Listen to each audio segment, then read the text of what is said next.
The old babies walk along with rhythm in their thighs, rhythm in their feet, in their lips and in their eyes.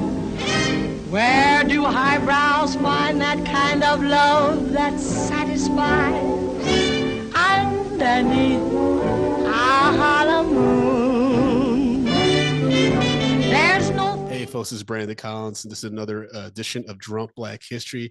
Our guest for this month, incredibly funny comedian, performs all over the country. Mia Jackson, how are you? I am great. How are you? I'm good. I'm good. Representing Georgia, I see. Yes, On your yes. sweat. Got on my Georgia versus all y'all. You know, with the SEC championship coming up Saturday. So just being ignorant over here in Jersey. Yes, Actually, I'm curious about that. So, did you grow up in Georgia? I did. Yeah, I'm Okay. born and raised Columbus, Georgia. Then I lived in Wow. Atlanta for a long time. Yeah. Okay. Okay. So, what was your relationship with Black history, and how was that covered in Georgia schools? Because I've heard the South is different in how they talk about it, You know for what? obvious reasons. Yeah, because this was the thing. I went to up until I went to college. Every school that I went to was predominantly black. So Mm. yeah. So my elementary school, I had a lot of great black teachers who went to HBCUs, and so they made sure that we like early on black history programs, like all that stuff was in elementary school, something we look forward to every year. Got it. I think I had and of course, like in the books, there was always the one or two paragraphs, Mhm. but Civil they're like, rights, hey, Martin Luther King, yada yada yada. yeah, That's it. Yeah. yeah. But where I got the most detailed information was from my aunt, and so Mm.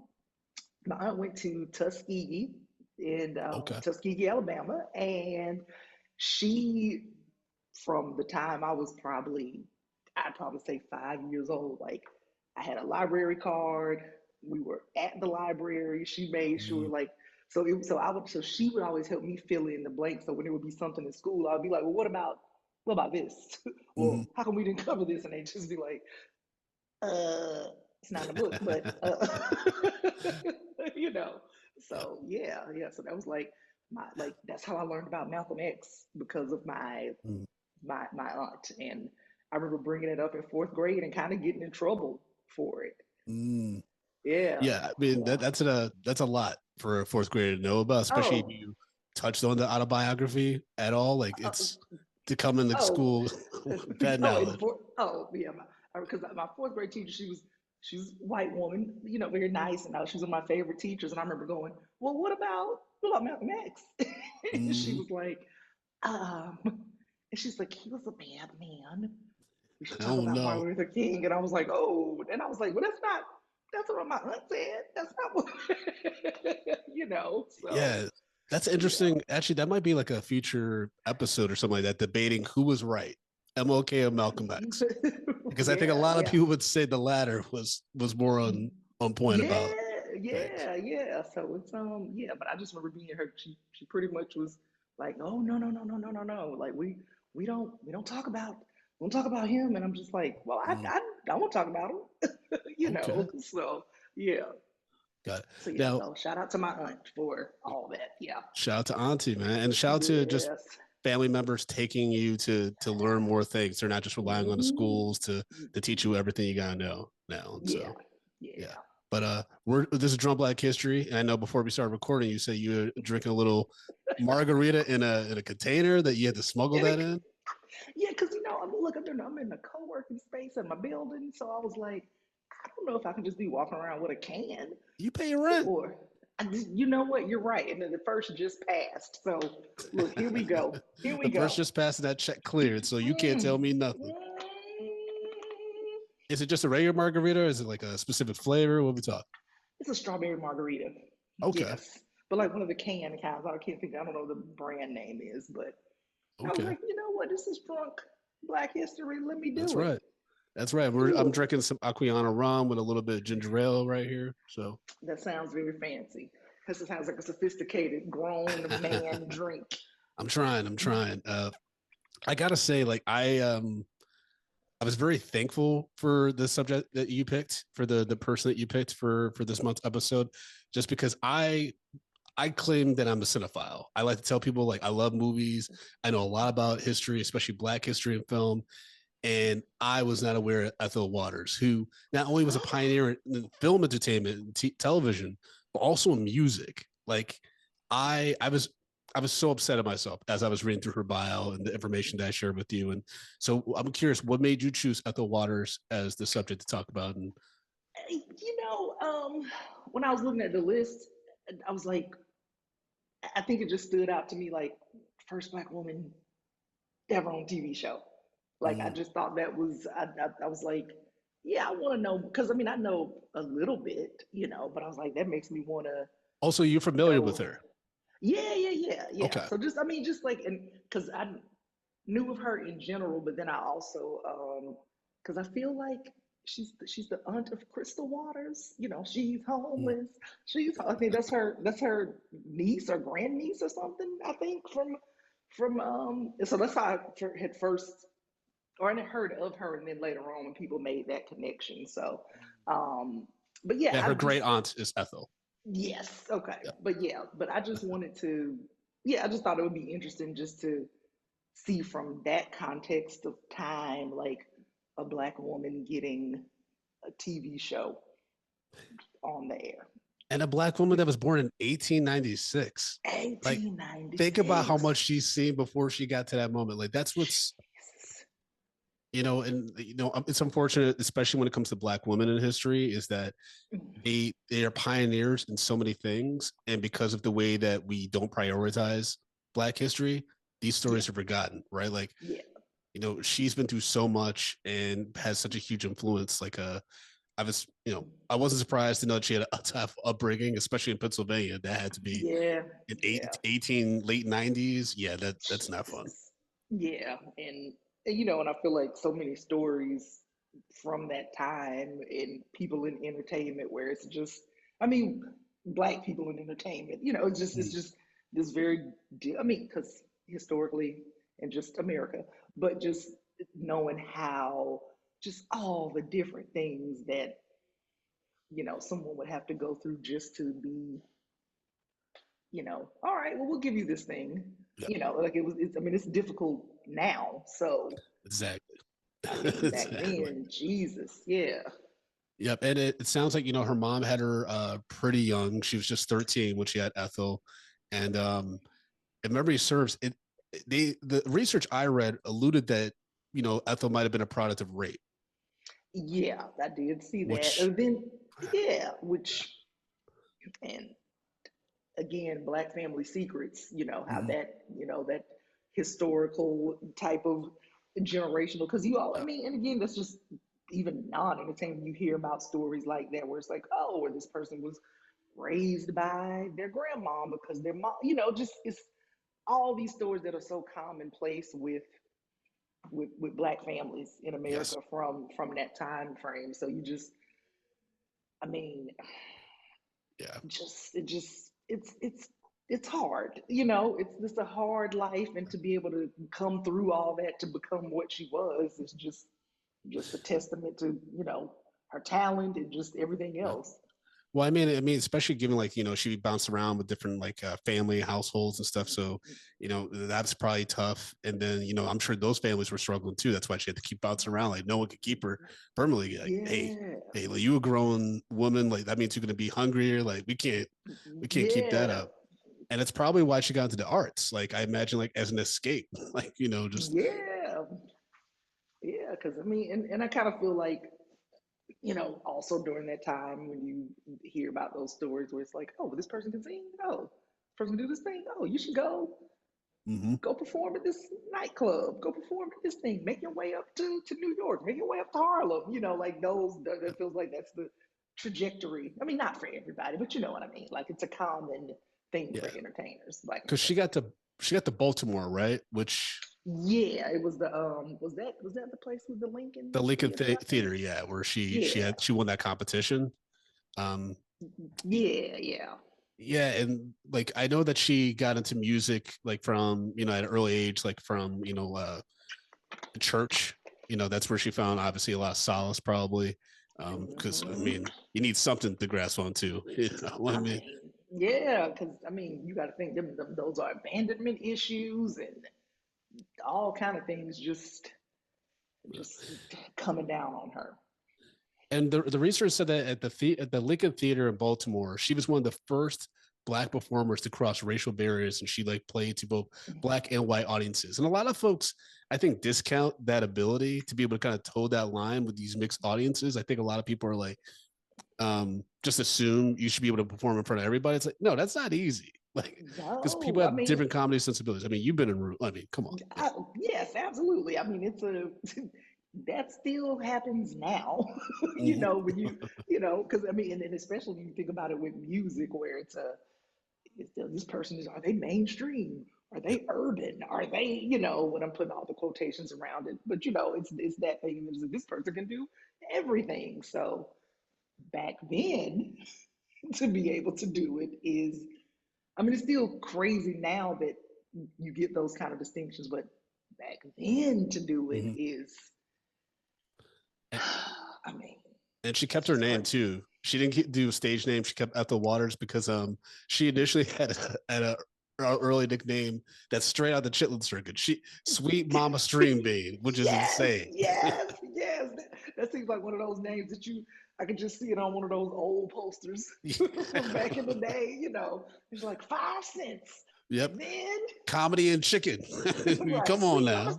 Sweet Mama String Bean. Like you would see that on the pressing of a blues album or something from back in the day. Yeah, I mean, it's possible she got called that, like, like the people that know, you know what I mean? She, because some people have like yeah, specific nicknames for like those in the group. And if you try to yeah, like say the nickname and you're not part of that, like, no, you'll get checked real yeah, quick. yeah, yeah. And that's a What was your experience like kind of playing, like learning the difference between white and black crowds doing comedy? because I started in Atlanta, and Okay. and I did start pretty much mainstream side. And again, like I always have to specify, I'm always like, I hate having to dice it up, but that's just how it is, and that's just how That's how the everybody industry talks about it. explains it. Yeah, Yeah. and so I pretty much started as a mainstream black comic in Atlanta, but then there's also a very the scene there is when I started. I'm not sure now because I haven't been involved in the scene in so many years, but it was very segregated. I mean, this is Mm-hmm. like early mid 2000s, and it still was very much like you got your mainstream rooms, you got your black rooms, and Yep. which ones are you going to play? And the comedic sensibilities, it's there. There are some very tough black rooms to play, like the kind where people are like, if I get booed, I will never do comedy again. Like it's those, Yep. those Yep. like there was what was it? One of the clubs in Atlanta, they would shake keys at people. Oh, Um, yep. yeah, they would shake keys, and then I remember one time I was at an audition at the club, and usually for auditions, you're like they let people do the thing, and Mm-hmm.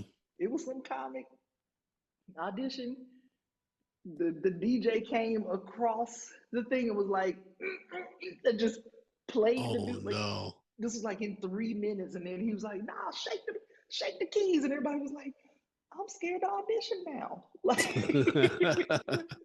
I'm so scared. But yeah, but it's a but the differences in the crowd is like, I mean, I think the baseline is that yeah, everybody wants to be able to, you want your audience to laugh, but I do think Yeah.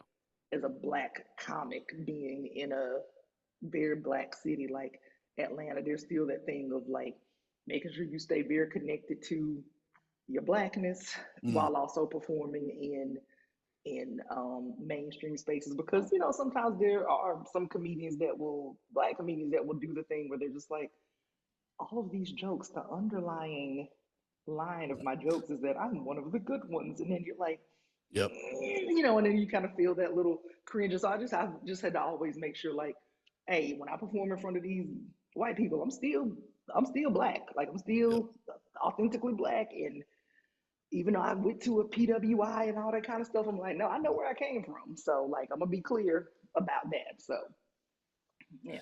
So Yeah, it's there's definitely like potentially an opportunity for this movie like on Tubi or something like that called The Good Ones. That's about like all the black folks that white people think are safe, you know, the safe blacks, and they really doing some wild shit. Like, but I don't know, Tyler Perry, you can write it. Okay, so going back to Ethel, you know, her music career was it started taking off like in the early 1920s, which is a wild time because the depression happened around that time, right? So her career's on the up as everyone's like fucking falling apart. right, yeah. Which I mean, look, here's hoping to that our careers stay going great Mm-hmm. when we hit the depression in a couple of months. No, let me stop. But You're not lying there. Please come out no, to the but live shows and drop Black History though. We're on tour, baby. Come through. I know money's tight. please, come on. That might be a lot But of that was comics in a few months. If we hit a depression, all these comics that laughing like, "Oh, Trump's back, baby." I'm like, if you can't sell tickets, what are you gonna yeah. do?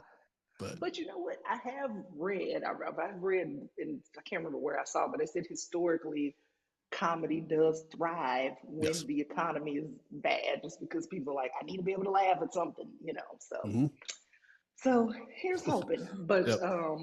But yeah, for her to be able to do again, because this is the 20s when this was happening, you Mm-hmm. know, for her to be able to do that is just it's it's Have you? huge. Did you listen to any of her music by any chance? Some of it's available on YouTube and things like that. Yeah, I went and listened to the what was it, the clip from Cabin in the Sky, Mm-hmm. and I just that scene, I just loved how one of the comments somebody was like, the only problem with this is that it's not long enough, and I was like, you are right, because it was just such a good Mm-hmm. like, yeah, I just that whole thing, and I'm like, why have I not seen any of these movies in like it made me go, I gotta go watch. I want to see the whole Yeah. thing. Yeah, Yeah, and yeah, you know, she has the iconic his eye is on the sparrow rendition. And she had like a lot of hits, apparently something like Stormy Weather, 1933, Dina, Am I Blue? And she was the first African American woman to be recorded by a major label. Like she is so many firsts. crazy, And if I went down the street or if I went to like, you know, a Drum Black History show and I asked the audience, like, tell me who Ethel Waters is, no one can answer that, probably. yeah, which is crazy, which is yeah, it's I mean it's crazy but not surprising. Yeah, so. What I've talked about this in previous subjects before, but like given how early her like you know in the century it was when she first started getting momentum, like you know in the 1920s, the music career is taking off. 1930s, she gets on Broadway, which we'll talk about. Do you think? Do you think she faced any like really fucked up racism? And what I mean by that is like she's already been dealing with it all of her life. Probably she grew up in Pennsylvania. She's heard you know nigga all the time and stuff like that. She's been raised in Yeah, poverty. Do you think her going through any trials and tribulations outside of like physical assault were like worse than anything that she had before that? I, yes. Okay. Okay. Yeah. I think. I mean, because I mean, not that I've, because I mean, I just think about like when I've read stories about or biographies and autobiographies Mm-hmm. about musicians in the '60s. Mm-hmm. You know, it Yeah. just what they went through in the '60s. I'm like, I cannot imagine. Like, just I mean, and you know what? And I bet whatever she dealt with backstage and all that kind of stuff. I mean, compared to everything else that was going on in her life, it was probably like, oh, this is just another thing. It's just so Well, that's used why I to it at asked. this Well, point. Yeah, like it's that's why I just asked because yeah, I watched a few interviews of her. She seems so I don't want to say soft spoken, but she doesn't have the kind of edge I would expect someone who's been a pioneer in Broadway, music, and film yeah, to be, given all the shit she might have had to deal with.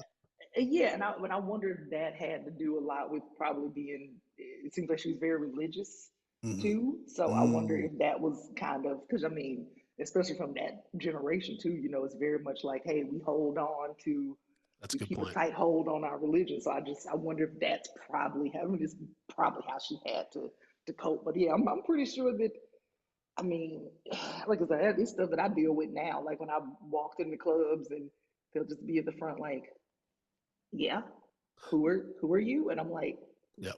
the headliner, and it'll be out. Oh, so I'm You're like, right. You're right. Now that I so I've reflect on got it, that that now.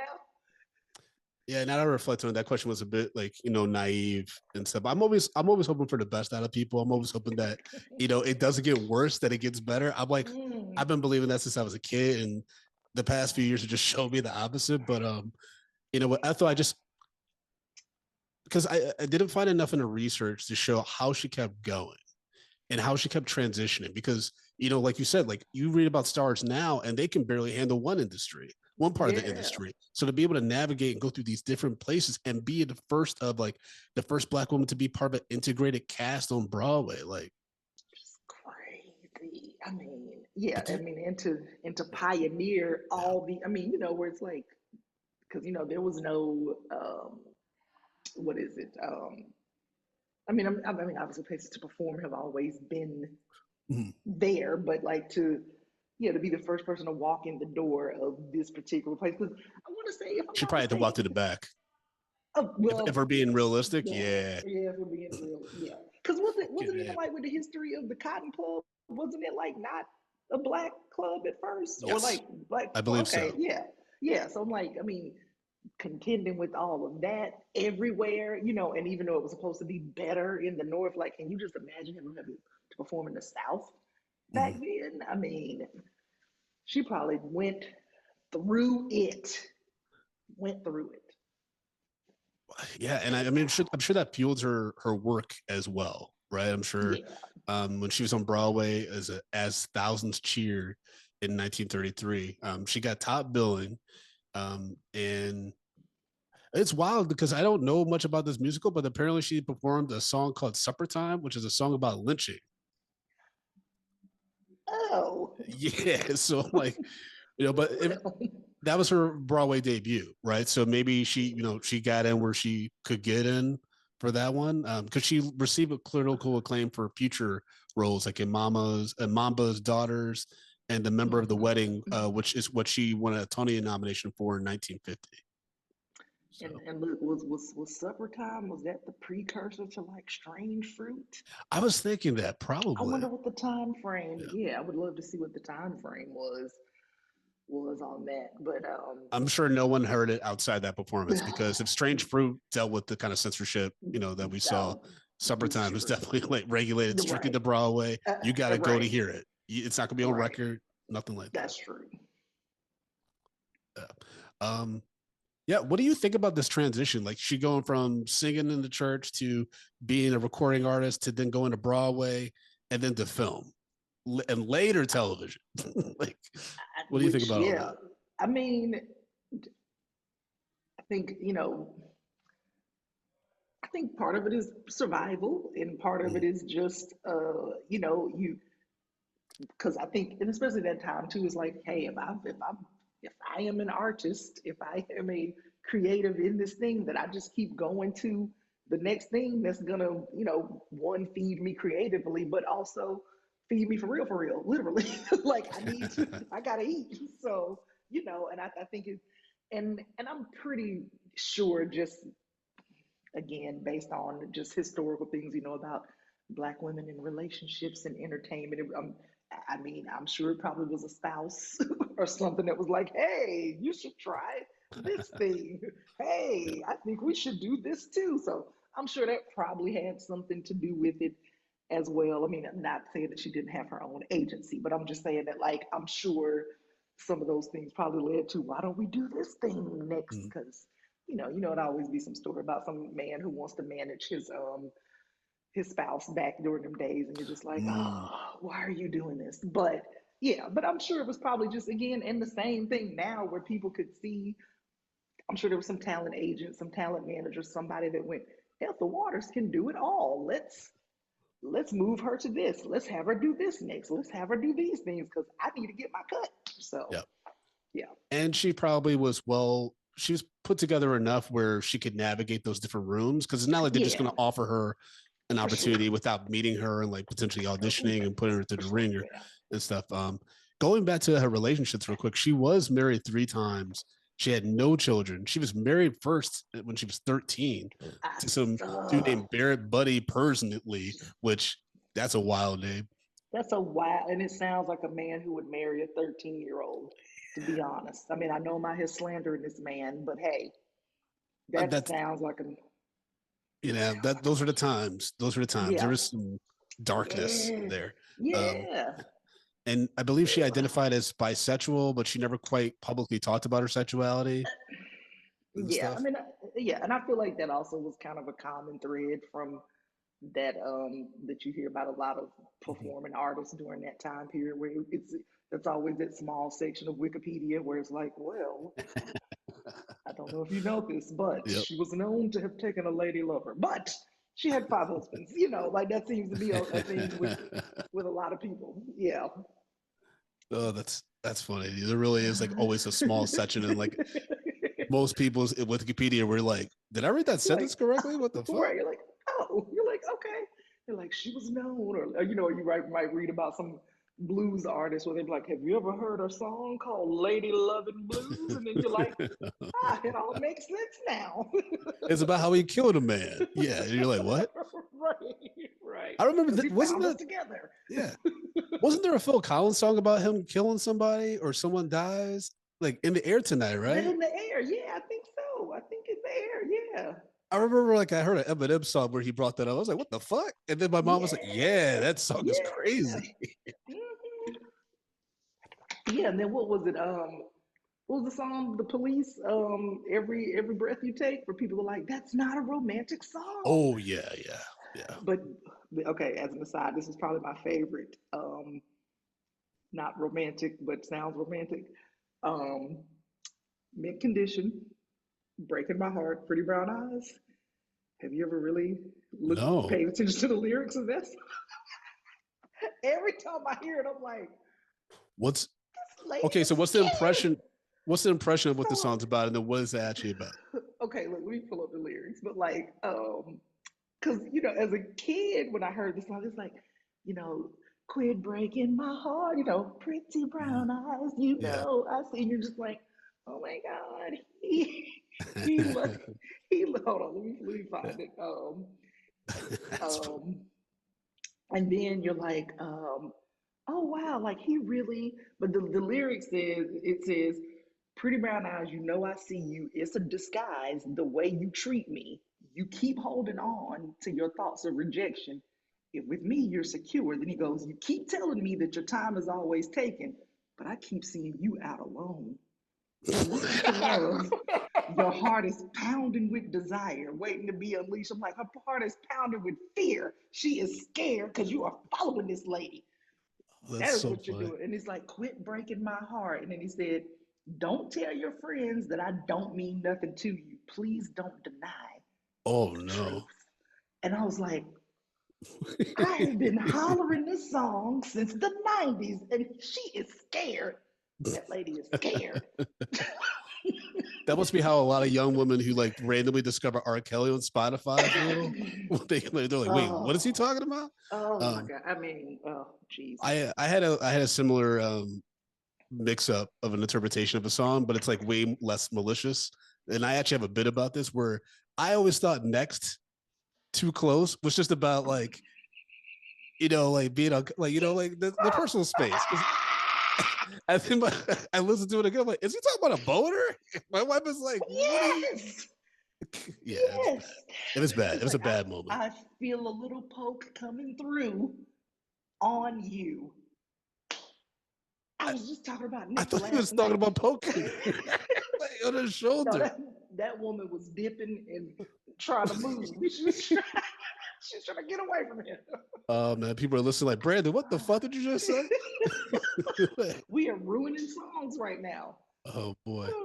Um, Again, going back to Ethel Waters and how much of a pioneer she was. She was the second African American to receive an Academy Award nomination for her role in Pinky in 1949, and I don't know if she would have been invited to the ceremony because I know the first black woman who also won.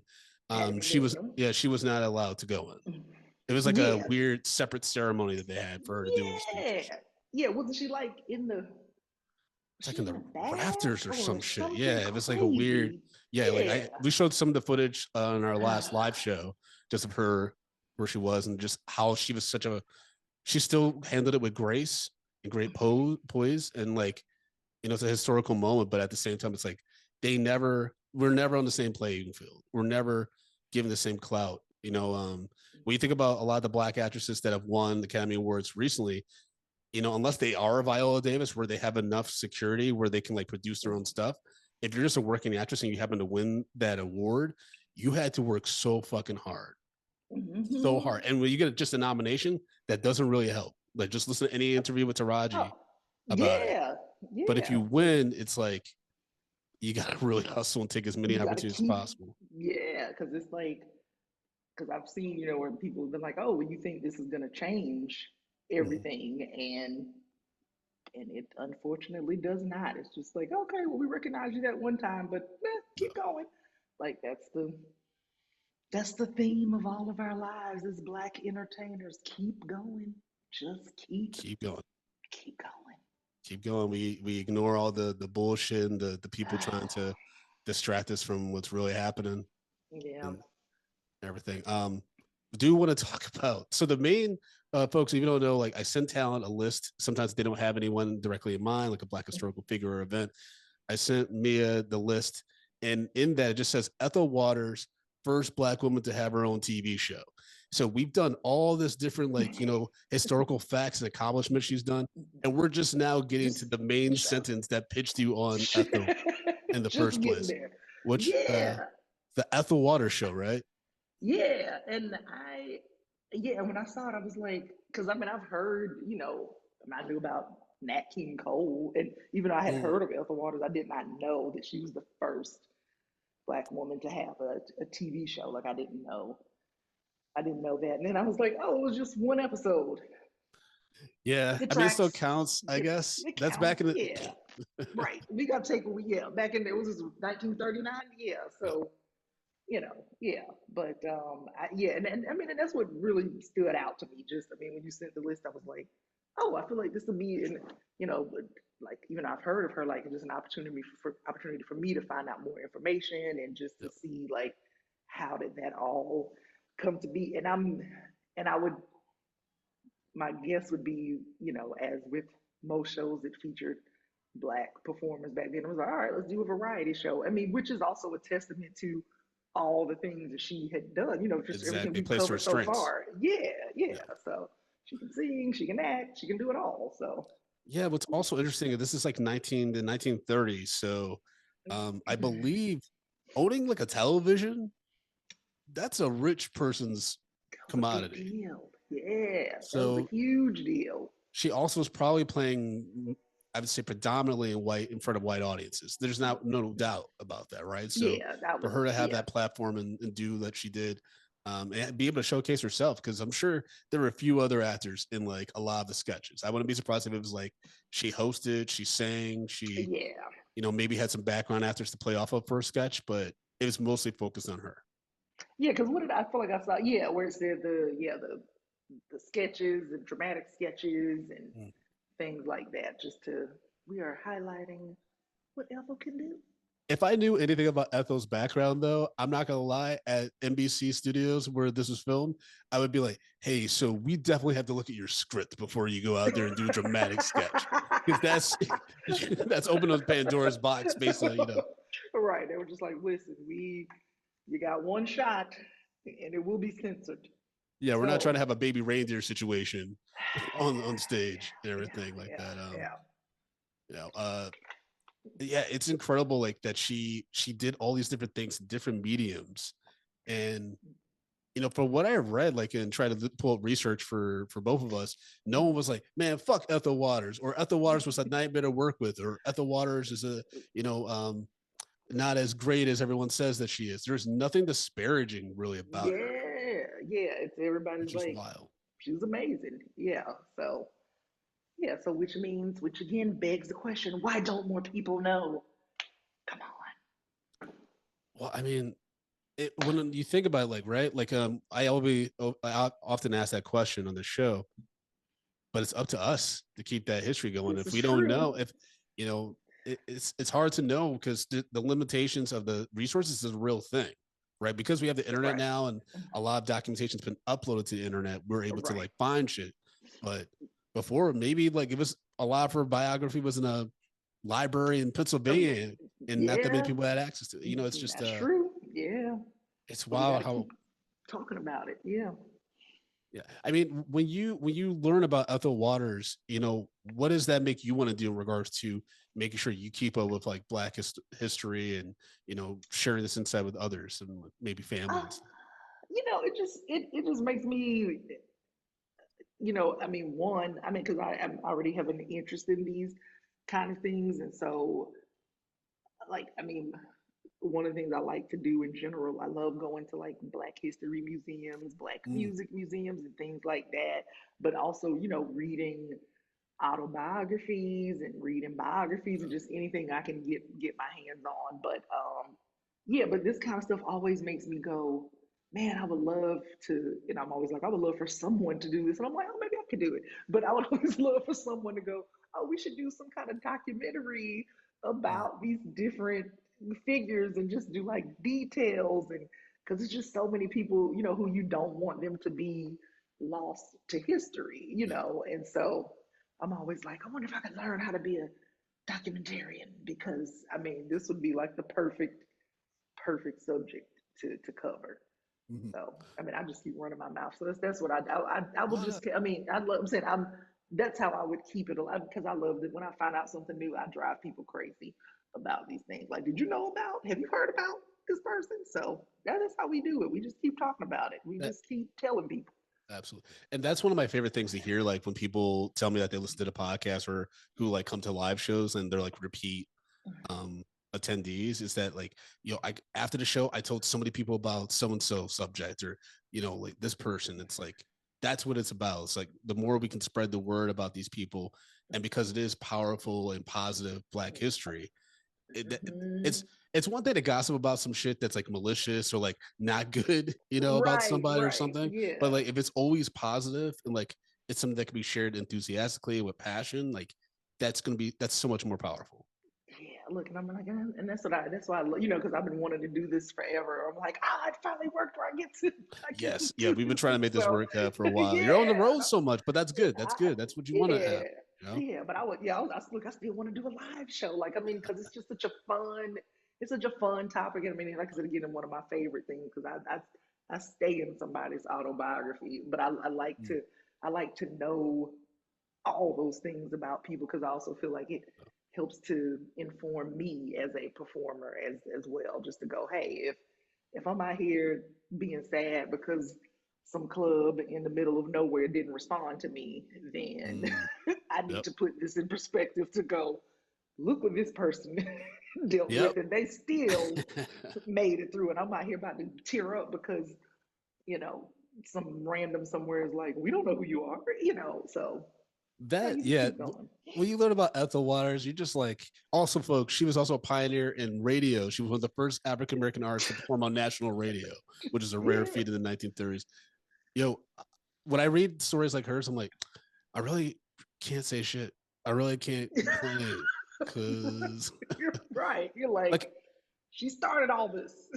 imagine all the trials and tribulations that you and I are going through in our careers and things like that. But then you also have a white person just randomly behind you be like, nigger. And you're just like, or like, you know, just people constantly just with a smirk on their face, just putting obstacles in Yeah. your way. Just because you're existing. That's it. Just existing, trying to live your life. And they're like, well, you can't go through that door, Mhm. literally and figuratively.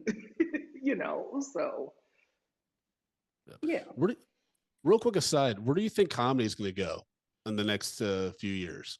To Like, hell. No, I'm just oh God, where do I think it's gonna go? I mean, you know, because we've already been through this before, but this is going to be like a more extreme version of everything. yeah, it's I don't know. I mean, the only thing that keeps me hopeful is that I'm like, all right, there's still places that want to hear Mm, comedy, and they want to hear and they want to hear you punch up, and not punch down, like I'm like, there are people that yeah. still want that. But I mean, I just think with the I mean, I think unfortunately because of where we are going politically, plus also the plus crowd work. Mm, I feel like yep, I feel like it's gonna be a recipe for a little bit of a mess because for sure. it's already kind of out of control now, and there's gonna be Mm, people that are really feeling like they can just say some wild shit. And like because I did a show maybe 3 or 4 days after the election, and I wasn't even talking about anything political. I think I just even was just messing with the crowd, just being like, okay, what's happening with this side of the room over here? We're very quiet. What's happening? And then somebody's like, they're probably Democrats. And I was like, you know what? I can't even acknowledge like like I can't even acknowledge this because I'm yep, like, I'm just asking why are y'all quiet? Like and this person just decided to make it political out of nowhere. And I just had to be like, yep. let me just ignore this thing and not. And so I do feel like it may be a little bit more of those things. I don't think it'll be as much of a problem in bigger cities, but I do feel like in some other places. I mean, and I take that back because it could very well happen here as well. But Mm, I do feel like there's gonna be people feeling more comfortable to be comfortable to yep. just be like, well, I can do even more now. I can even say even more now. Like this level of decency we've tried to pretend that we have had for years is Yeah. just gonna be non-existent. When I hear you say that, that makes me think of, like I do think that, especially in comedy, a lot of folks just assume they can do it, or like, the respect for the art is a little lost. And I think Mm-hmm. about someone like Ethel Waters, where I'm like, what if her talent was so undeniable that even when she was performing at like live events and stuff, people just shut the fuck up. Like no one even thought to heckle her. You know what I mean? Right, which is what I really hope. I mean, and I would Yeah. hope based on the career trajectory that people were like, can't even touch that. I can't even I can't do what she does. But I think that's but to your point, the previous is like I think people have also lost respect for art and art forms in general too, because the barrier to entry seems low because people are like, well, if I got a computer, if I got a phone, I can do any of these things. So anybody can do it. And you're like, no, no, no, there's still a skill set involved. So I think that kind of also has muddied the waters for people as far as like, well, I can do it because I think when you see somebody like Ethel Waters, it's people who know in that audience, like, I cannot do that. I can't be Yeah. on Broadway and I can't also put out an album and I can't also have a TV show. That's beyond the Well, talent that I have. Yeah. I wonder if that's the reason why her history is kind of hard to find, though. It's hard. It's unknown because would the industry want more Ethels? If you think about it, would you want exactly? Like No. I feel like Yeah. Yeah. that's potentially No. a reason why like her history isn't talked about all the time, like in the Broadway and Hollywood circuits, like especially like in when you like show clips of past talent who like were pioneers and groundbreakers in the industry, right? Yeah. Because you don't want a triple threat black woman. You People, know what I mean? yeah, yeah, because I mean, yeah. I'm like, we're already a basic threat, Yeah. so a triple threat. That's crazy, Think about with that kind of exposure, Ethel's name had been like as mainstream as possible throughout her whole life. We wouldn't, especially in regards to acting, it wouldn't have taken hopefully all the way to Halle Berry for Monsters Ball to be the first black woman to win Best Actress. You know what I mean? Yeah. Crazy, yeah, This is that's crazy. That was what 2002, I think, or something like 2000. that. I Yeah, think but just I was pretty oh, was young. it The reason 2005? no, it wasn't 2005, and I know that. So hold on one second because this is a very important. Yeah, this is 2001 because I was a Okay. freshman in high school.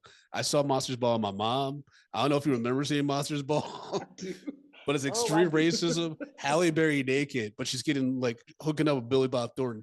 I was the most confused teenage boy in the world because I'm like, she is so hot in this movie, but this movie is so fucking wild and like it was such a. And I was with my mom, so That it was a bad situation. what a horrible impressionable moment for your life. I've never seen that movie again. I've never. It brings too many weird memories. Because all I remember is the make me feel good, and I was like, oh Yep. dear, oh no, Yep. oh god, like that. That's where I got traumatized.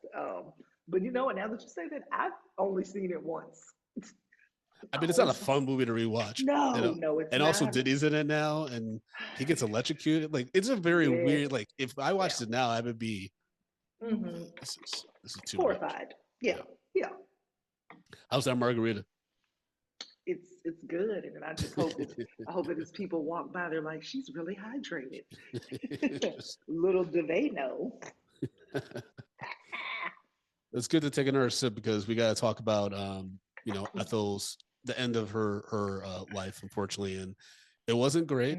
From what I Yeah, saw in research, that she really seemed to struggle financially, which she probably already had some health issues, but then that just exacerbates when you don't have the money to get the care right. that you need. Um, and then she died of difficulties with heart disease, kidney failure, and uterine cancer in Yeah, 1977. So at the age of 80. So she had a long life, but it yeah, sounds like the latter years were pretty rough. yeah, yeah. Which again, another, you know, just an unfortunate common thing about performers from that era where Mm. you just hear like they died in obscurity, and I'm sure it was probably like most um artists from that time too, where it's like people probably took advantage Yeah. financially and just, and it's probably no telling what kind of investments, because when people get in entertainment, there's always somebody like, you should do this, you should go do, and you should try to put your Yeah. money, so I'm sure it's probably just What all those kind of things.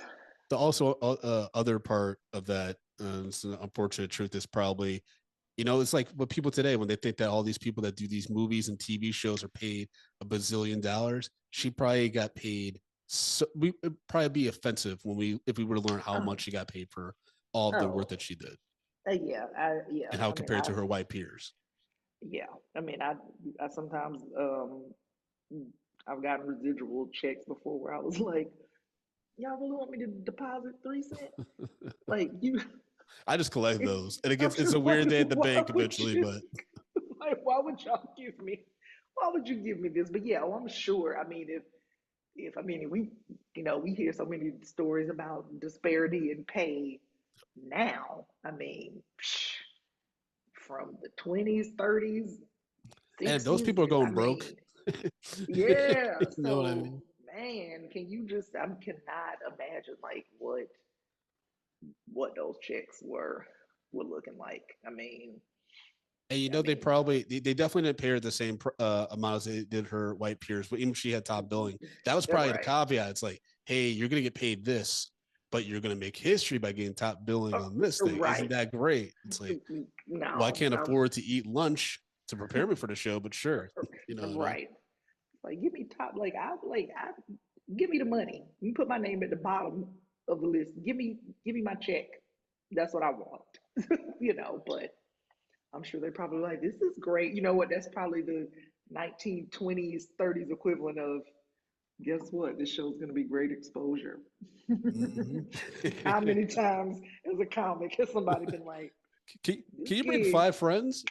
all right, this is going to be great exposure Yeah. for you. Like, that's probably what they were like, yes, put your name top billing. Yeah, there you Mhm. go. But Oh yeah, I know a few people are gonna come see you tonight. Yeah, they're gonna be in the back. You don't worry about them. They'll be but there. you're top billing, but you got the lowest pay.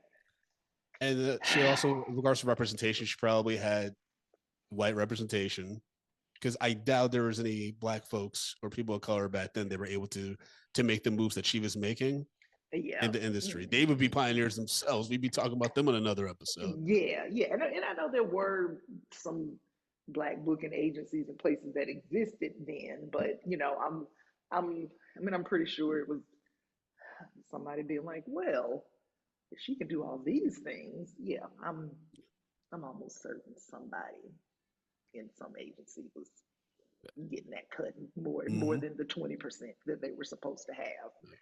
So, And it's wild because, like you said, like this stuff is still relevant today. Like I was just watching Atlanta. It was the episode when they went to the Jewish like DMV or something like that for Darius to get that like expedited passport. why do I feel like And what now? and Ern asked the guy, he's like, hey, do you think your Jewish like uncle was a better agent than like our black one or something like I'm Mm. complaining I'm paraphrasing, but basically the guy's like probably like I don't want to say it, but they just had the connections and the exposure, and it's still like that. Yeah, still, yeah, yeah, and it's a I mean, but it just parallels pretty much everything in America Yeah, without outside of the entertainment industry, where it's like white people gonna have connections. yeah, and it drives me Have crazy always when it's have like them. it's the past. Stop complaining. Like this, America's the best place to live. It's like I can fucking complain Yeah, still. I think I am allowed. I am allowed to complain. Yeah, yeah. So it's just a, it's just the sad truth of where we are. And I feel Mm, like entertainment, overall, as far as the percentages of agents, managers, I mean, I think it's still just it's always more white people in those mhm. roles than it Oh is, yeah, than it is black folks. So just yeah. I all mean, right. on my end, I get it. Is I've been I had my mentor Malcolm D. Lee. He like I remember pitching him some ideas, and he was like, "Man, you think weird." Like you just I was like, "All right, thanks, buddy." Malcolm D. Lee was your mentor?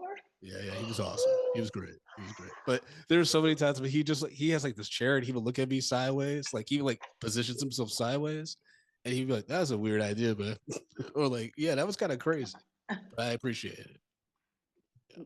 But to close out on Ethel Waters, what would you say is the biggest takeaway that our audiences should have of her and her legacy? I mean, I think the biggest takeaway is that, it just shows you, look, black ladies are talented and always have been. I mean, really. And, and like I said, there's the versatility has always been there. It's just Mm, that we just need the shot. yeah.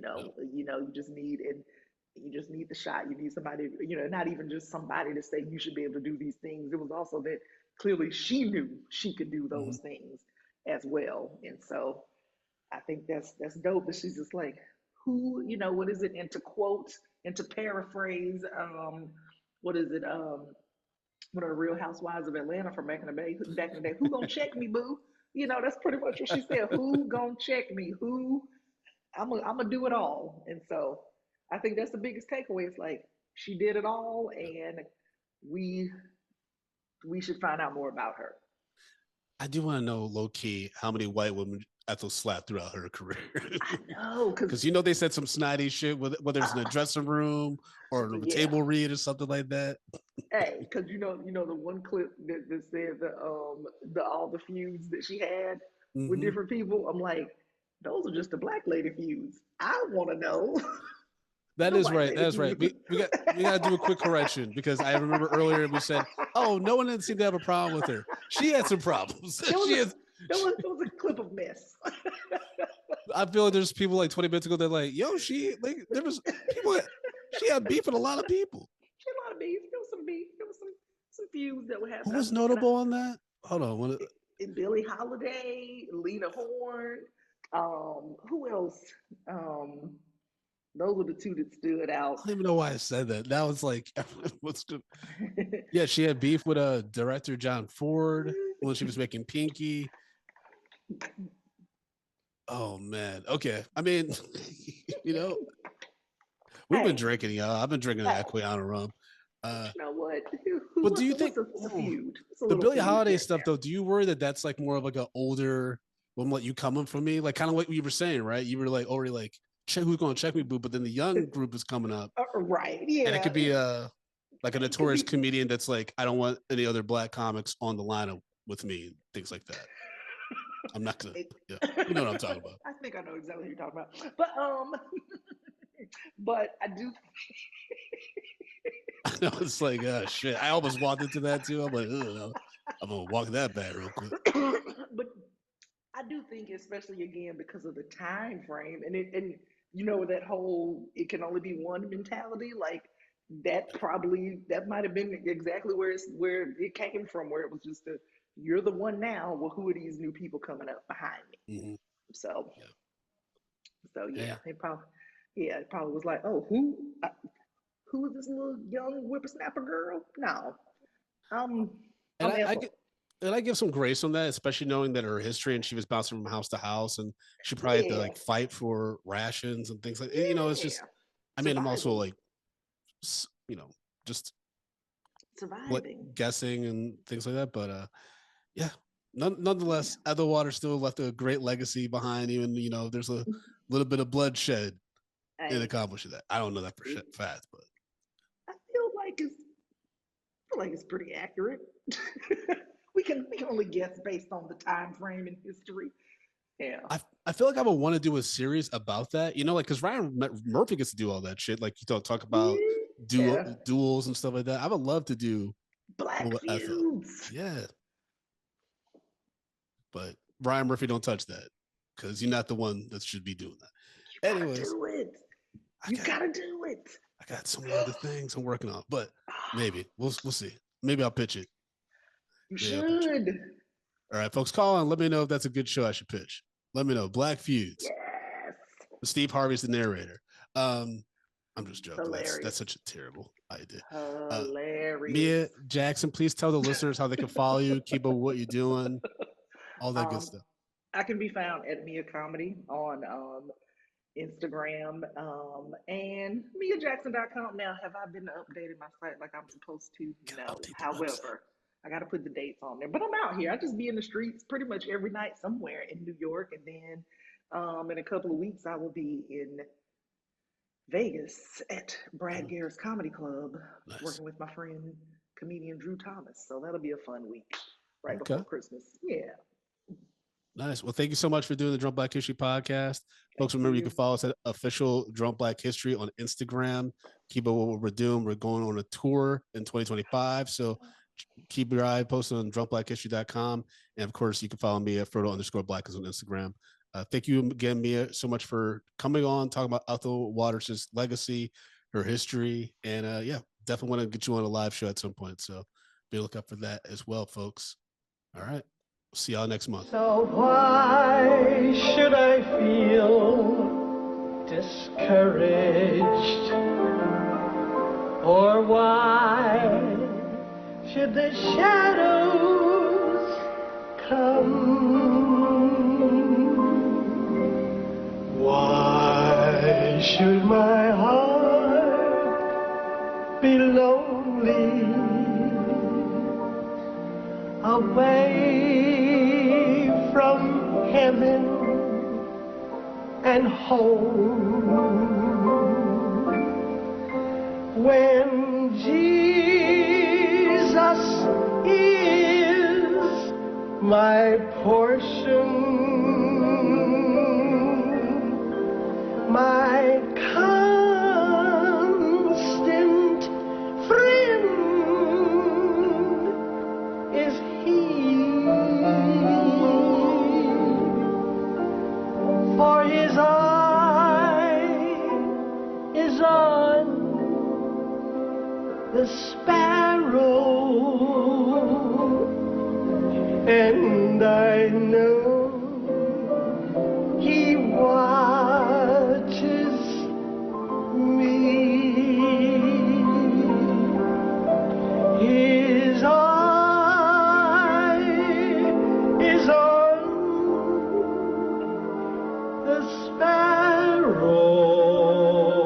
sparrow, and I know He watches me.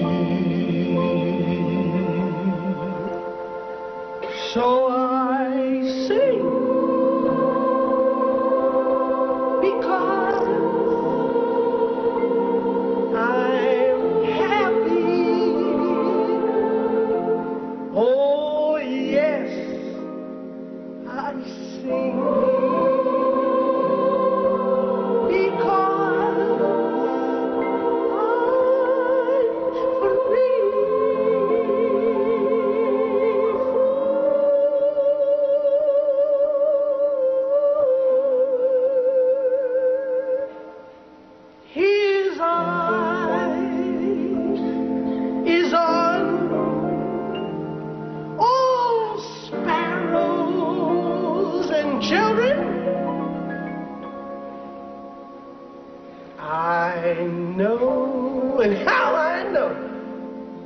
that he watches